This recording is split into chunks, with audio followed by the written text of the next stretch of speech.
This is Phantom Electric Ghost, and we're live on the air. And we're here with Angela Clement. And you're a certified grief coach, speaker, writer, and healer. I want to welcome you to the Phantom Electric Ghost podcast. How you doing tonight? Good. Thanks for having me. I really appreciate it. Well, we love to have people on the air with us. We like to do this live. We're live on Facebook, YouTube, and Twitch. And so, what we like to do with every guest we talk to, we ask them a couple questions before we get into your story. So what motivates you, and why do you do what you do? Well, when I lost my husband in 2021 and I was in the devastation of grief, I didn't know where to turn. And so I do what I do to provide support and help and actually hope to people who have lost a loved one. I think that's an important thing because sometimes, like, grieving is so personal, and everybody goes through like their own way of handling it. I lost my dad to Alzheimer's back in 2017 and didn't really see it coming. 'Cause I didn't fully understand the depth of Alzheimer's. Like, what I understood that he was losing who he was. I didn't know it was actually, people didn't explain it to me that he was actually going to die like within a certain amount of time. And I didn't get that. I didn't understand that. And so when it happened, it just totally threw me off. So it was Yeah, like, I can understand that it's a hard thing to go through it, grieving in any level, for especially when sure. it's so close to you. Absolutely. So as a writer and a healer, were you doing that before you became a grief coach? It sounds like, yeah, you were already writing, right? Or did you write Well, after? actually, yeah, I was a school principal. Mm, And so I had just retired. And then I didn't really start writing until I got into the grief a little bit. And some coaches recommended writing for to help me release some of the emotion and some of the feelings. And mhm. so I did start doing that. And then they suggested I share it, which was kind of scary at first. But then I realized it was helping other people. And so I just kept doing it. And as I was writing those blog posts and sharing my story with other people, it felt good. And so that's kind of how I transitioned into the book. That's interesting because one of the things I find as a creative person is it's very cathartic for me to like jump on a piano or jump on a bass guitar and just like put my feelings, like if whatever I'm feeling, because I'm a musician, I can kind of channel it. And it can be nonverbal. It will be just like what my instrument's saying, but it could represent my feeling. And so it's a way of getting it out there. And then I started to learn how to sing, and then I could actually say on top of the music what I'm feeling. And I found it's like and I've talked to a lot of artists, and it's like a lot of artists they use it's like art therapy. And I think that's why a lot of therapists will say, well, like write it down or do like do some kind of art therapy. Like take whatever you're doing, journal, do something, and actually find a way to turn it into something outside of yourself. Did Yeah, you find that was absolutely. like what helped you? hmm Yeah, and I think when I started to write my ideas down and put them on paper, it it kind of cleared up my thoughts a little bit, if that makes sense. So it was like in my head all mumble jumble, but then when Hmm. it came out, it actually started to take on some kind of shape and some kind of meaning, probably similar to your music. Yeah, because you can form like you get these ideas. Like in music, Mhm. sometimes we get an idea and it's not really the hook. It's not the melody, it's not the harmony, it's like something. And then suddenly you get a hook. And then you say, "Hey, that's catchy. That can actually grab somebody. That's gonna actually resonate." And it's I think when I talk to writers, it's like the same thing happens. Like you could be writing and there's all this stuff, and then suddenly you get the groove. It's like, here's the message.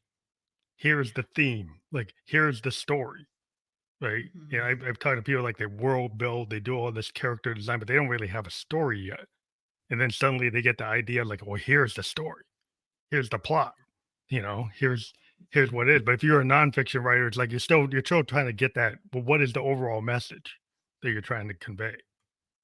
Mhm. Yeah. Yeah, and in consequence, you're changing, some pain, some emotion, and you're transforming into something that's beautiful. And Hmm. so it's a really wonderful process that people go through. So you were doing like an Awaken Your Soul's Journey. It was like an online series. Was Yeah, that like so was that the blog or was that something else? that actually was a summit. So I would interview 25 experts in grief, and then I would post those videos online for people. And yeah, it was a great experience because I got to learn so much about grief through all of these people, Mm. coaches and therapists and mediums, death doulas, all kinds of people. And so it was really good for me. And it also, again, shared the message out to everyone else as well. Well, it's like I always feel like there's this idea that that you can resonate like with the frequency or you actually like you find your audience because you put something out there in the universe and then other people can like it's like in music like we have like these keys like always like a universal key if I do this everybody's gonna kind of understand it and so if you put it out there then it's like the law of attraction people will find it like you don't know who's gonna find it. It could be somebody in Japan finds it, somebody in Malaysia finds it, somebody in West Virginia finds it. You don't know. Like, but you put it out there, and somehow it resonates. You have no idea if it is. But I think once you get past the insecurity and the vulnerability of actually speaking, and that's Yeah. like the hard part. Dude, was it hard for you to actually put it down? Yeah. Absolutely. It was scary, very scary. Yeah, that's the thing. A lot of people find like they take creative people and they like put them on a pedestal and say, "Well, I can't be Shakespeare, I can't be Dylan, I can't be this, I can't be that." When every human being is creative, what I found is like every big human being has a way to create, whether it's baking or doing whatever you're doing. Like no matter what, you're creative. Like in your day when you talk at work, you figure out something that's creative. You might not understand, you might not put yourself at the level of some poet or artist, but everybody creates. And then when people can kind of give themselves permission that it's okay to get past like the initial, fear of that, Mhm. like, a lack of safety. And I think a lot of people have a lack of safety when they put something out there because people feel, "Well, somebody's gonna attack me for what I said." Yeah. Yeah.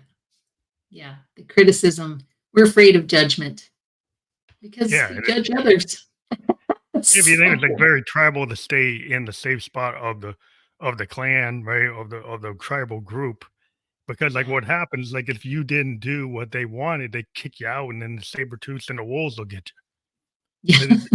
But everybody today, it's the same thing, like, if you get out of line with what the moray is, you feel that same kind of insecurity that your ancestors felt like when the wolf was at the door, when like wolf was at their feet. You Yes. feel like the same threat. Yeah. Yeah. So it is Yeah. hard to And do that. I mean, how did you get past that?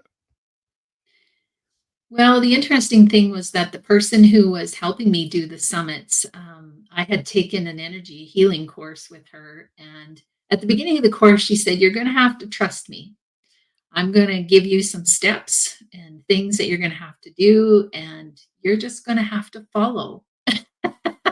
And so Mhm, when she suggested to do the summit, it was just, I just had to follow the steps, just take one step at a time and not think mhm. about what was happening or what the product would be, but just to go through those steps. And so that's kind of the message too, is that we start to step into what we want to create, just a little at a time. Yeah, what I found is like a lot of people have this well, I guess perfection trap. Like a lot of artists I run into is like they keep on going back and rewriting and revert re and I'm more what I've learned over time is I'm a kind of in the moment stream of consciousness, like jazz fusion type of artist. And it's come over time because I used to actually sit down and try to compose things. But every time I did it, it's like it didn't come out as good as if I just kind of just went with it. Went with like just if I just turned on my recording equipment and just went with something rather than trying to come up with this pre-planned thing. That the pre-planned stuff never worked as much as the stuff that was like in the moment. And I said, well, I got to trust myself and just find a way to get into those moments. And like once I realized, like, oh, if I could just allow myself to be in these moments, I can actually do more work. Yeah, exactly. Yeah, and I was a perfectionist, and I still am. But I realized that when I make mistakes, it's only a mistake or it's only a problem if I make it one. And Yeah. so there was things that went wrong in those summits, and people would message me and say, this is not working or that's not working. And then I found it as an opportunity to meet someone new and to talk to them. And some of those people are really good friends of mine now. So it's just interesting how that's changed. Well, it's like there's a common like idea in music, like there's no bad note. There's only an opportunity. So the audience won't know you hit a bad note unless you act like you hit the bad note. Yeah. Right? If you play it off and actually find a note that goes with it and the rest of the band does the same thing instead of stopping, no one will actually perceive it as a bad note. You might have said, well, I actually didn't hit it the way I wanted to. But then Mhm. because you allowed yourself some grace, nobody even realized you made a mistake. It's Exactly. Yeah. Yeah. And you said something important there about allowing yourself the grace. We're really hard on ourselves, and especially in grief when we're trying to go through that and people are saying, you need to move on or you need to do this or do that. yeah. Just allowing ourselves, loving ourselves through it really is important. But everybody has a path. I think a lot of times in society, people want to make things like here's a 12 step, 5 step, here's the way you do it. This is always the way you handle it. And it's like everybody's so individual. And Mhm. your memories of a person or your understanding of like what just happened is like maybe there are parallels, but it's not exactly the same for anybody. I mean, maybe Right. you can find commonalities to kind of have some common themes, but I think you have to really have a listening skills. And I think that's what kind of oral tradition is like you listen and then you find, you know, where your path should be because it's going to evolve for every person. You have no Mm. idea where it's going to go. And so many people want to kind of just, oh, they want to finish the sentence before they actually heard the whole thing. Yeah. Yeah. Yeah, exactly. That's so true. Yeah, and that's a hard thing because like if you're going through something so personal, that it's just hard to describe or even have a solution because maybe there isn't a solution at that moment. Mhm. Maybe you have to kind of there's some things you have to get through and they might be hard and you don't want to go through it. The only way to get in, is actually go into it. Yeah. Yeah, yeah. And we tend to avoid it because it's painful, right? Those emotions that are coming up are really heavy and they're really painful. And so we tend to numb. We will do something, get busy, eat something, drink something. We'll do anything to avoid that emotion. But that is the exact thing that we need to heal. And so that's why it's so important, like you say, to express it through music, through writing, to allow that emotion to come out. Or any kind of spirituality that you're into to kind of understand. Like, because some people, based on whatever, I'm a Buddhist, so I have this, the concept I have is like, you're going to go on your path, you're going to the next phase. So Mhm. you in some ways you could be happy that the person reached their next phase and it's not like over it's over your connection with them in this world, in this phase of life, but you might find them again on the next trip around, right? Yes. And so there's some happiness to that so you can celebrate and being in a Cherokee part Cherokee, there's like these concepts from indigenous peoples and other cultures they have different ideas of what happens. So Mhm. in some ways, it's not. It can be sad, but it can be a celebration.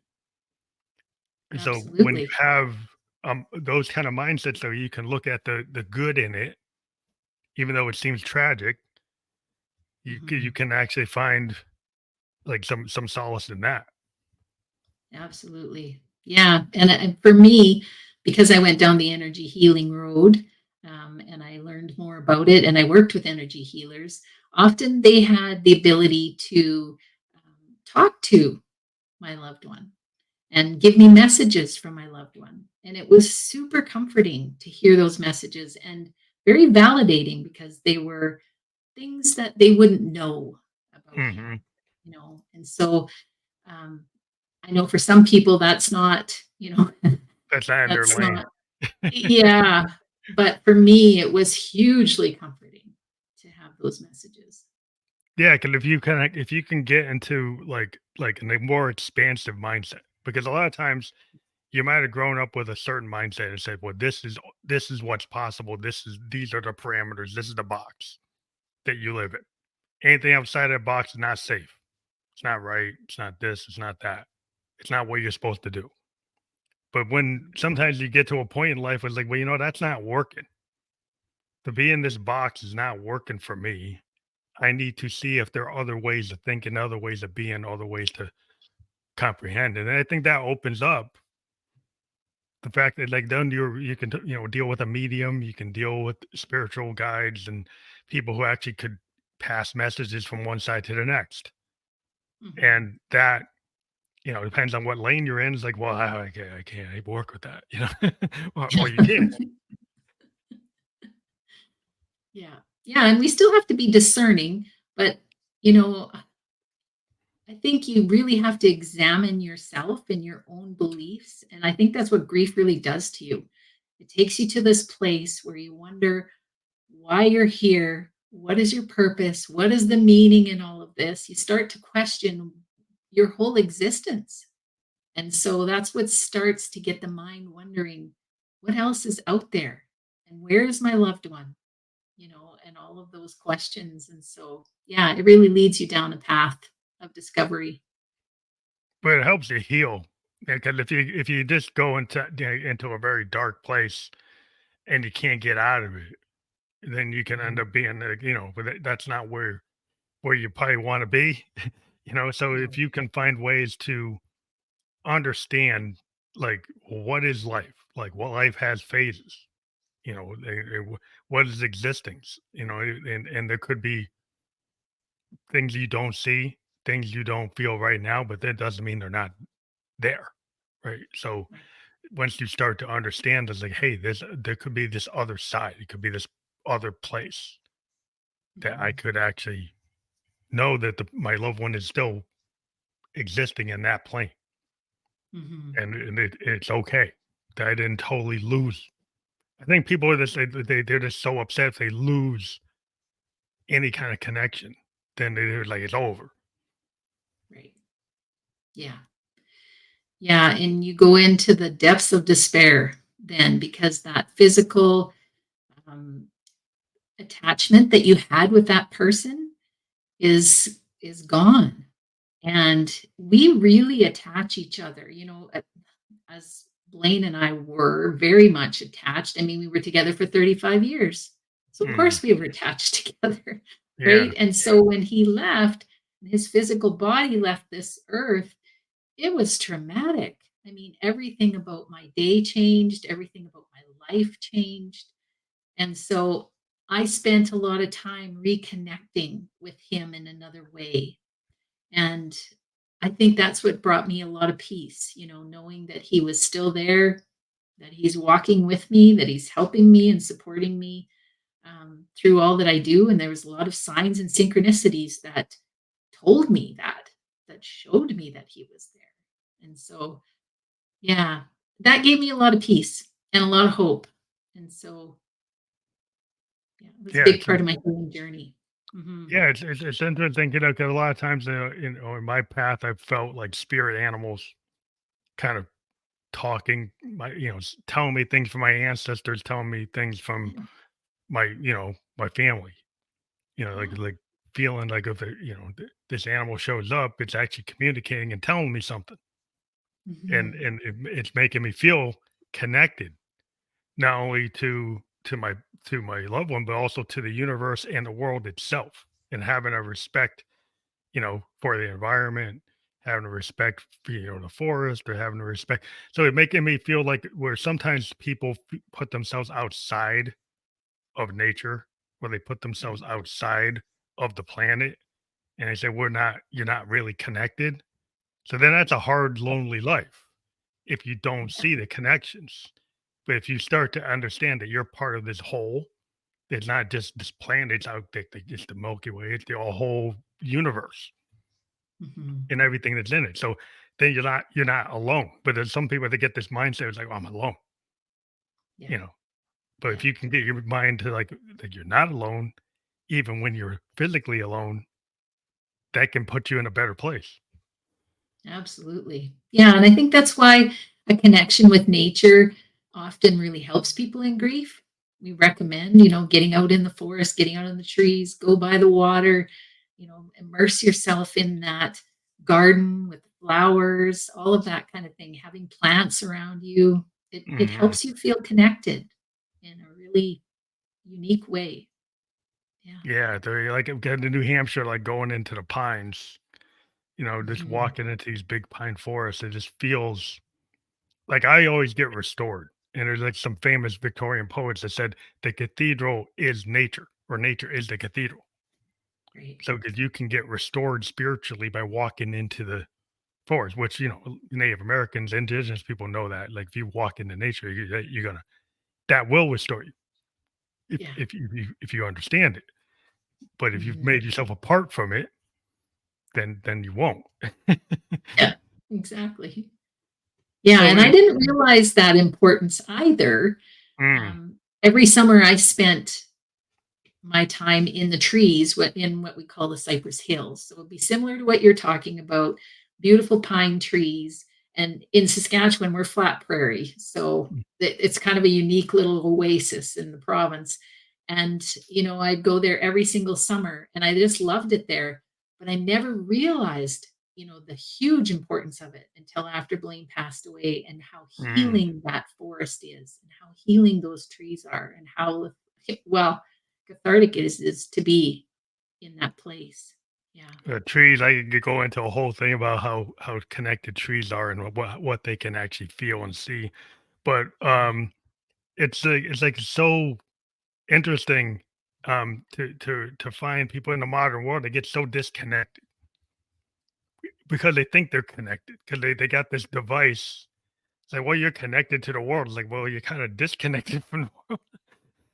So, have you found it like when people are trying to go through grieving, do you try to get them to maybe disconnect from some of these modern tools and maybe try to feel like within and without the pager and the cell phone and the smartwatch and all those things?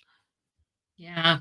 Yeah. And for myself, I really had to walk away from a lot of um, TV shows that I used to watch.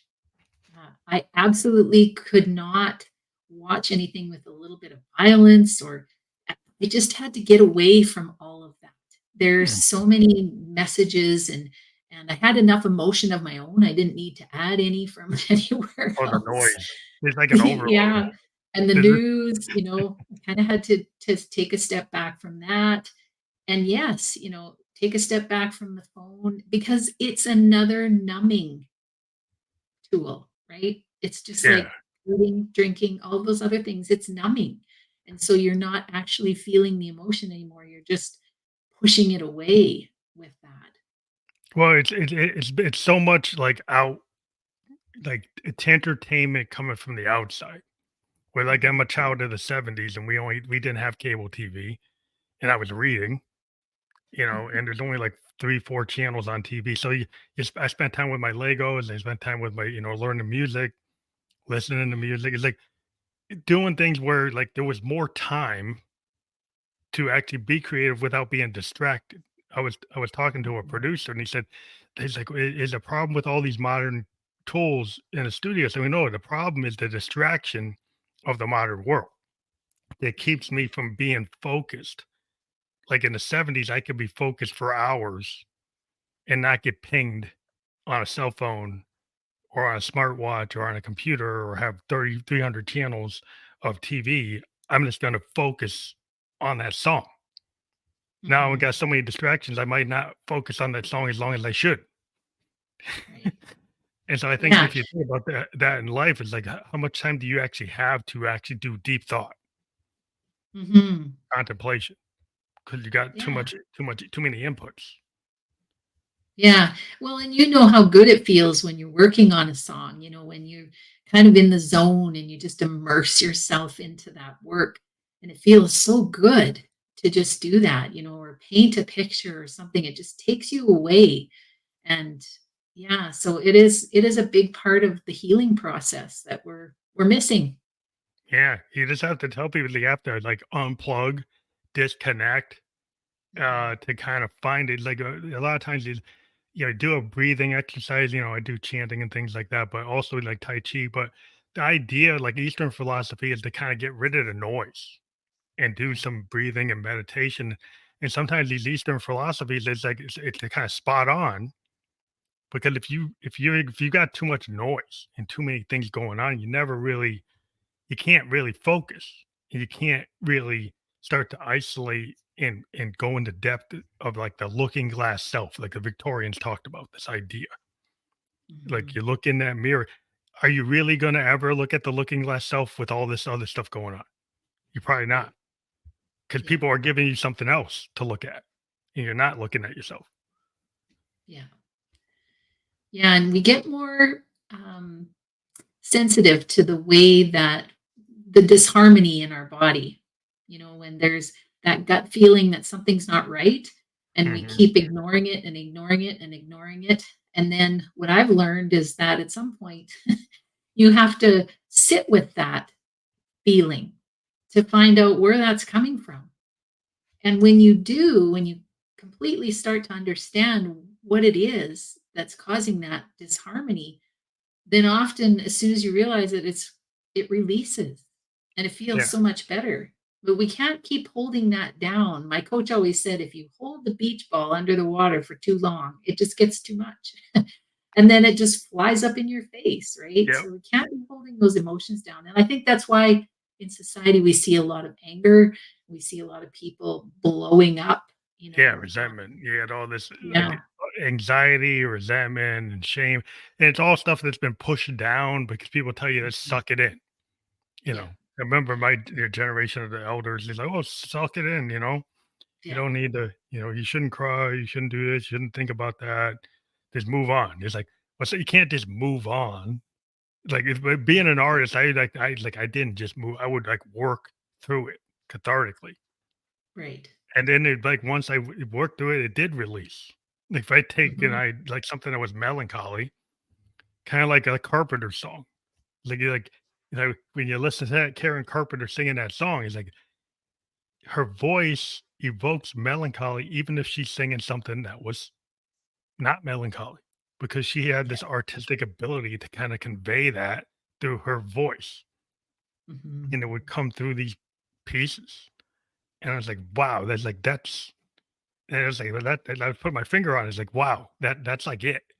That's what you want to be able to do that, to be able to convey that level of emotion if you can and find a way to do it, like your own way to do it.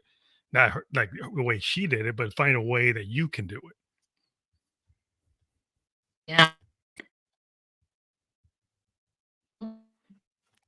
So, do you have like some lessons learned from things that you've done in your workshops that maybe you can convey to people? Yeah, well, one of the people that I really followed a lot was Donna Eden and her energy medicine routine. It's a daily routine. Takes 5 minutes. People can look it up. They can Google it. Eden Energy Medicine is what it's called. And I use that a lot, and I recommend that to people and all of the exercises that she teaches. Um, yeah, so I use that a lot. I did a lot of writing. I did a lot of creative journaling. And when you were talking about music, it kind of tweaks something in my own mind. Like, even if you're not a musician, listening to particular songs, listening to having a playlist of songs can sometimes help bring up that emotion so that you can feel it and release it as well. I know my song list changed as time went on. There were Yeah. different songs that I just love to listen to over and over and over, and I think that's important. It's another way to address all of the emotion that's coming up. Because the one thing as a songwriter, what we've realized is like once we put a song out there, then the audience owns it, and they Mm, actually take it and they use it in their own lives, to represent. Because the songs are like mini movies.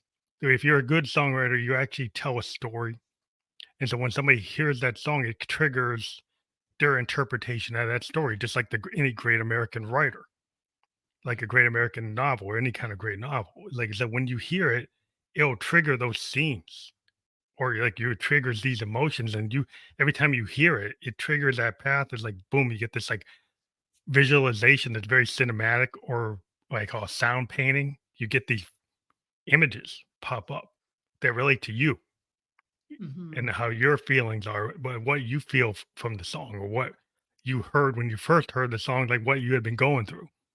And Yeah. it's very personal. It can be used, like you're saying, to to help you go Mhm. through things. Yeah, absolutely. And I would often be, and I really started to pay attention to this, is that I would be sent songs. They would come in my head, it would be like a download. And all of a sudden, that song would come out of the blue and it would just play over and over and over in my head. And when I started to pay attention to the lyrics and the songs, there was big messages in there. Yeah, And so speak. I always tell people, pay attention to the song that's playing in your head. Yeah, because in your subconscious, like this thing's going on. Like as a Mhm. songwriter, like a lot of times what happens is like I am a everything I do as a musician comes from like everything I've heard. Right. Yeah. So in the back in my subconscious is all the stuff all the people I like, all the artists I like. And then when I play, my artistic capability pulls that is it's like a library of all these things that I like. And then I put my own like vision on it. But a lot of times people will say, well, did you know that you actually pulled this line and it's from this song? And it's like, well, I didn't know. It came out. Like, Yeah. so when you're playing, sometimes these themes come out of your fingers onto your piano, and you're Mhm. like, wow, well, why did I do that? And then you start like because there was going this thing going on in your head where like that Mhm. that feeling, those tones match that feeling at the moment, or something that's been going on in your head. And like if you start to pay attention, like you're saying, you can start to weave like, wow, there's a story or this thing I need to dive into. And Mhm. it can help you. It's all part of like kind of art therapy, but just not this thinking, oh, that's just random. Right. Like if you actually start diving into things, it's not as random as you think. Yeah, exactly. Yeah, and I used to pay attention to songs that came on the radio, or if I was in a store and there was a song playing in the background, I used to pay attention. And sometimes, boy, those had deep meaning for me. It's amazing when you start to listen.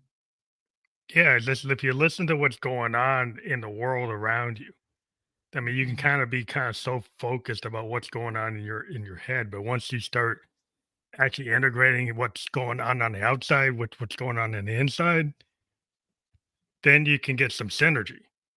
Then you can Mhm. start to like put things together.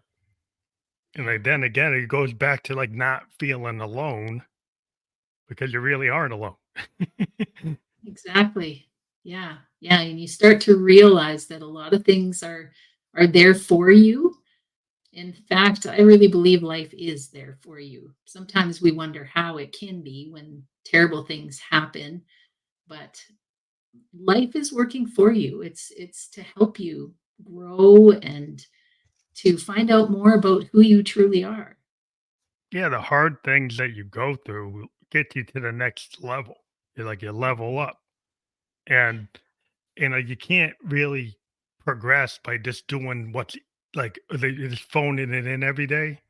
Doing if you just do the same thing. I mean, you might get good at it, 10,000 hours doing the same thing, but then you're just doing that.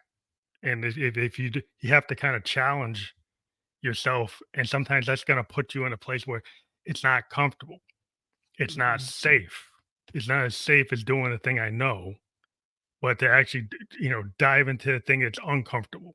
Like why do I get triggered by this? Why do I feel sad about that? And kind of Mhm. dive into, or why do I feel angry about this? But if you don't ever ask yourself those things, because like, oh, No. that's too much to ask. Yeah. Because you don't want to go down that road. But like it's sometimes like opening that door is like the best thing you could ever do. Mhm. Absolutely. Yeah, and I think sometimes grief forces us to do that. And so that's why I talk about it as a great catalyst for healing is that we have no choice.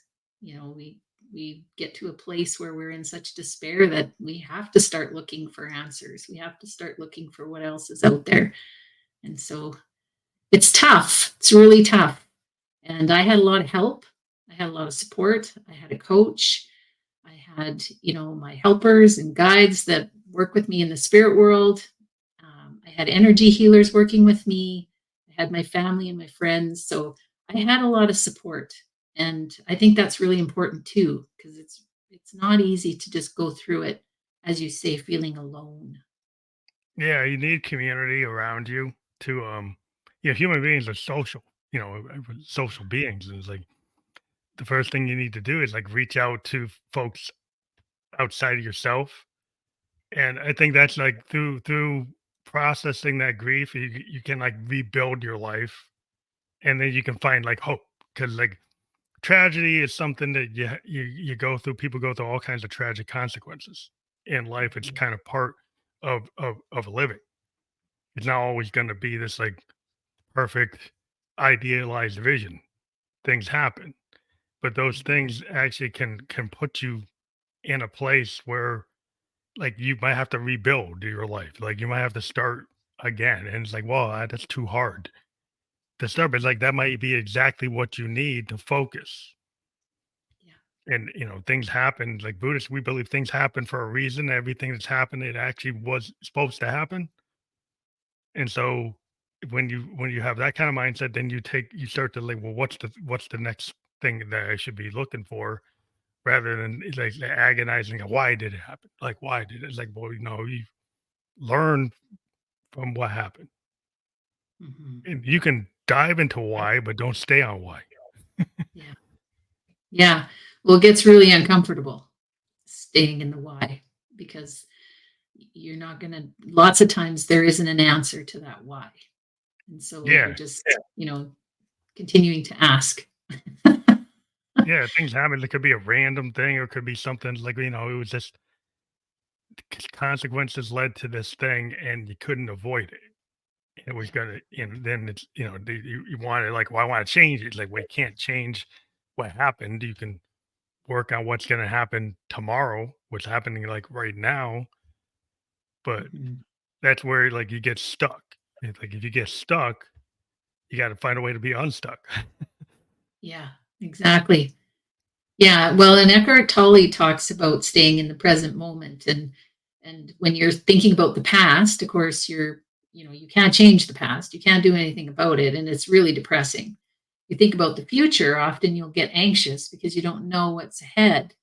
So staying in this present moment and just doing what feels right and knowing what's good for you in this present moment is really the space where you can start to move forward because the others are paralyzing on either end.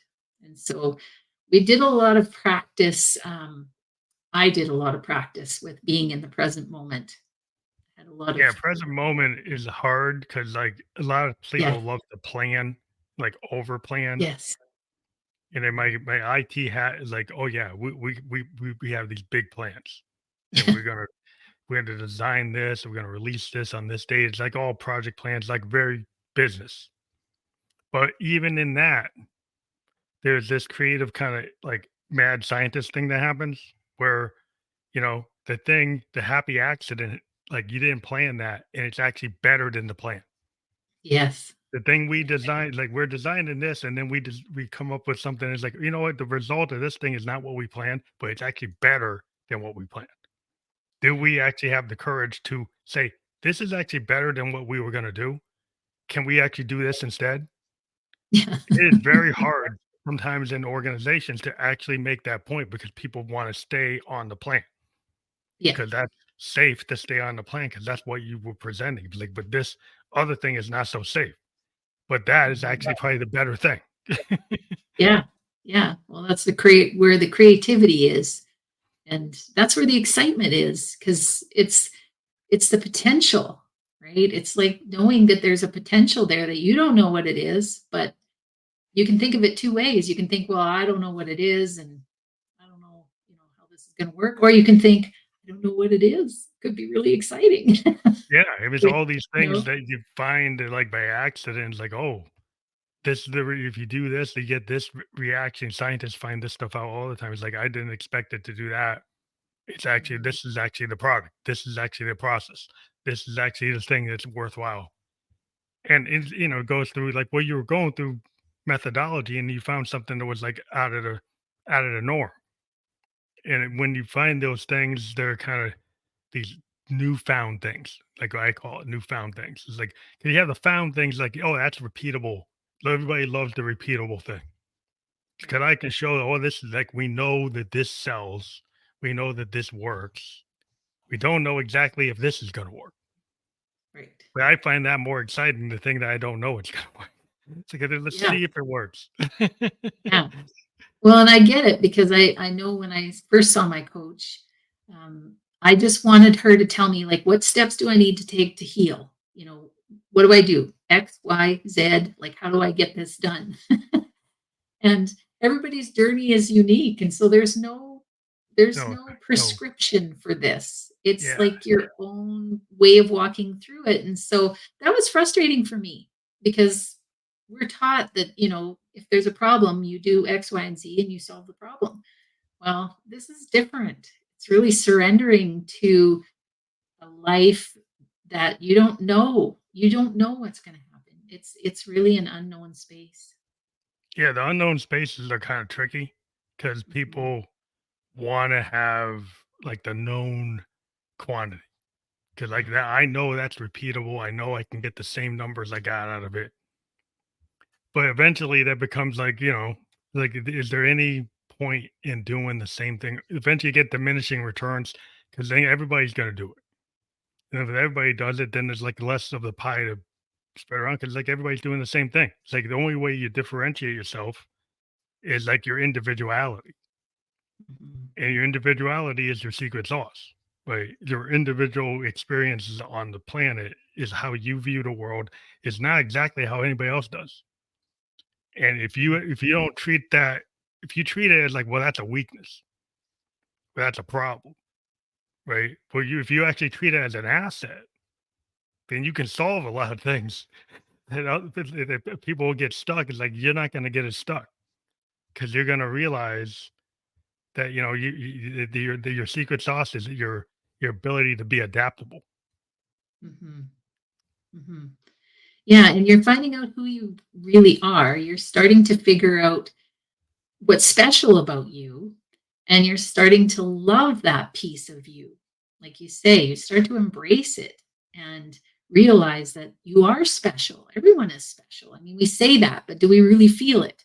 Do And we most really people don't know it? believe it. A lot Yeah. of people don't believe it because they keep themselves in the box. Mhm. Because if I like, it's safer to be in a box because like you just phone it in.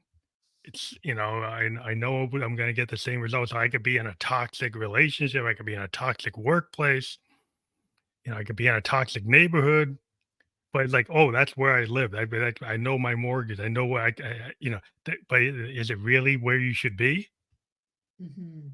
And it's hard to really put it. It's like, is this really where I should be? And a lot of people, when they ask that question, they start to realize like you're actually not where you're supposed to be. Mhm. And then there's work, and that's hard to deal with. It's like, oh, now I got to do all this work. Well, life's supposed to be joyful. We're supposed to be happy. We're supposed to enjoy life and we're supposed to do things that we love. And sometimes we get stuck because we're told you need to get a job, you need to look after your family, you need a house, you need a car, you need a whatever. And we get stuck in that rut. And I know a lot of people who got to the place where they had the house, they had the car, they had all of the things, and they still weren't happy Yeah. because they still weren't doing the thing that brought them joy. Yeah, that's the one thing on this podcast I've run into, like, during the pandemic. There was this during the Great Resignation.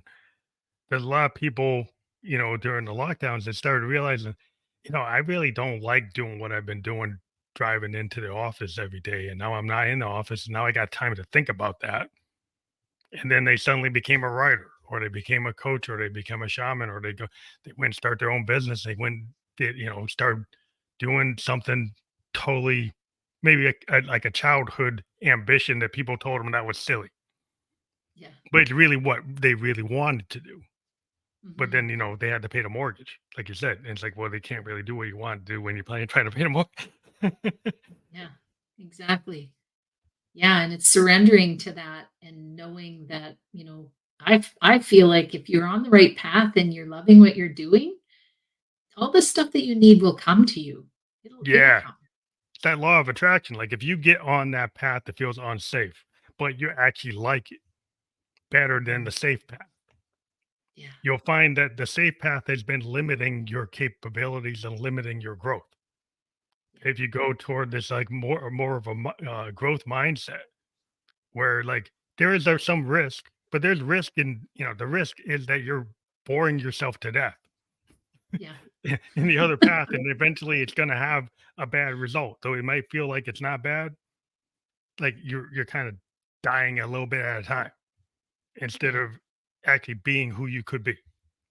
And so exactly. the opportunity to be who you're going to be, is like exponentially more more for you going that way.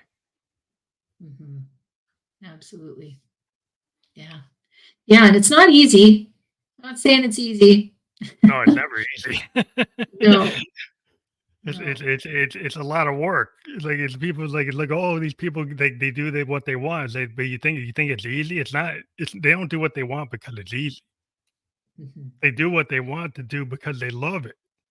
Yeah, So when you're doing what you love, it becomes kind of infectious and things happen around you and opportunities show up because you start to kind of get this like I don't know if you think about the like synergy where you think about I don't know, harmony in the universe. Like if you're vibrating at the right frequency in the universe, then things are going to come around you that are like in the same kind of frequency, and that kind of is the law of attraction. The opportunities start coming because you're actually where you're supposed to be. yeah, yeah. Yeah, when you get the sense of what that feels like, then when you aren't feeling that, you're off course. Something's not right. Yeah, it feels And so discordant. Talking about music, it's like you're getting the discordant. It's like noisy. It's this yeah. disharmony. But when you're in it, you're like I am totally like I'm in tune. I'm on key. I mean, like the frequency is just like resounding. You're getting a Mhm. good response. You're getting immediate feedback that what you're doing is actually resonating. Whether Yes. you're a writer and your book is selling, or you're a public speaker and what you say is resonating, like then you've actually hit the frequency, and it Mhm. happens, and you can see it, and it's like immediate, like it's like, oh, I'm in the right key. Right. Absolutely. Yeah. Yeah, for sure.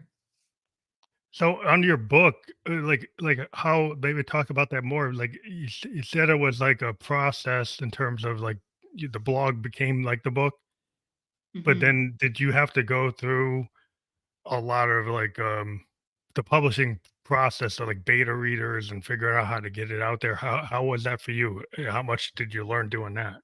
Yeah, it's a big job, and I had to use a lot of my own internal guidance to figure out, how I was going to bring this book into the world.